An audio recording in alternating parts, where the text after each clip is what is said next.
दानापुर से आरजेडी के बाहुबली विधायक रीतलाल यादव के घर पर बिहार पुलिस और एसटीएफ की ओर से बड़ी कार्रवाई करते हुए कई घंटों तक छापेमारी की गई। हालांकि जिसके बाद रीतलाल यादव की ओर से फेसबुक पोस्ट करके इसे राजनीतिक दुर्भावना बताया गया। अब इसके बाद एक और पोस्ट सामने आया है जिसमें उन्होंने कई बड़े खुलासे किए हैं, कई बड़े आरोप भी लगाते नजर आ रहे हैं। दरअसल उन्होंने साफ साफ कहा कि प्रिय बिहार वासियों, आप सभी को मेरा सादर प्रणाम। राजनीति इतने निचले स्तर पर आ जाएगी ये कभी सोचा नहीं था।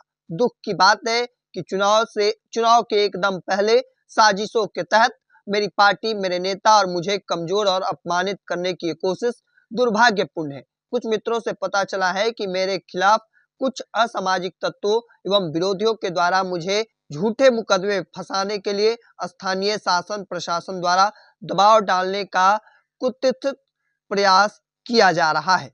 पिछले 6 महीने का प्रशासनिक कार्रवाई को देखते हुए मुझे यह भी आशंका है कि मेरे विरोधियों द्वारा कुटर्चना कर मेरी हत्या भी कर एवं करवा सकती है। किसी हथियार के मिले बिना AK-47, AK-56 जैसे प्रतिबंधित हथियार के मिलने का अफवाह उड़ाना, जांच में बरामद हुए रुपए और सामानों को मीडिया में दिखाए बिना खबर चलवाना, यह सब इसी ओर इशारा करती है।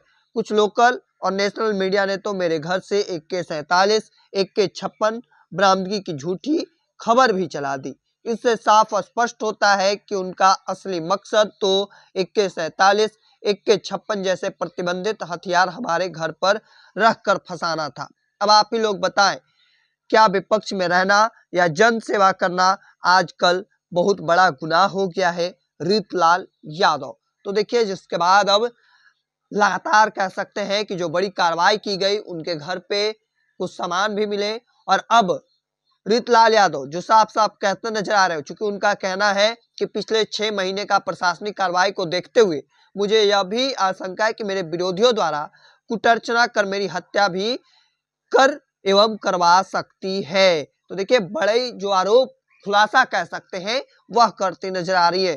साथ ही साथ उन्होंने आगे यह भी लिखा कि जिस तरह की कार्रवाई कर बिहार पुलिस द्वारा की गई वाकई कड़े शब्दों में निंदनीय है। इस तरह की ओछी हरकत सरकार की नाकामी एवं हताशा को दर्शाती है। किस हद ये सरकार डरी हुई है। अपने हार से की एक माननीय विधायक की छवि को धूमिल करने के ATS जैसे दस्ते का प्रयोग कहीं से भी उचित नहीं है। एक जनसेवक सज्जन प्रतिनिधि के घर पर आतंकवादी और नक्सली पकड़ने वाले जैसे कार्रवाई की गई। हत्या करने आई थी पुलिस।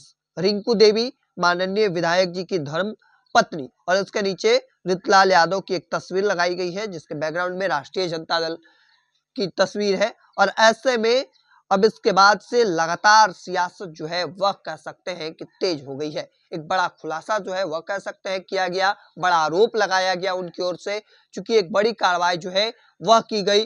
रीतलाल यादव के ठिकाने पर कई घंटों तक STF और बिहार पुलिस की ओर से छापेमारी की गई, समेत उनके सहयोगियों के कई ठिकानों पर छापेमारी की गई। ऐसे में अब जो जानकारी निकलकर सामने आई वह हम आपको, जो अपडेट अब तक सामने आया था वह हम आपको दे रहे थे, क्योंकि रीतलाल यादव की ओर से पोस्ट कर यह जानकारी दी गई है, वो अपनी बात रखते नजर आ रहे हैं। अब ऐसे में आगे की तस्वीर क्या कुछ निकलकर सामने आती है, तब तक के तमाम हर अपडेट को देखते रहने के लिए इंडिया टॉप देखते रहे। धन्यवाद।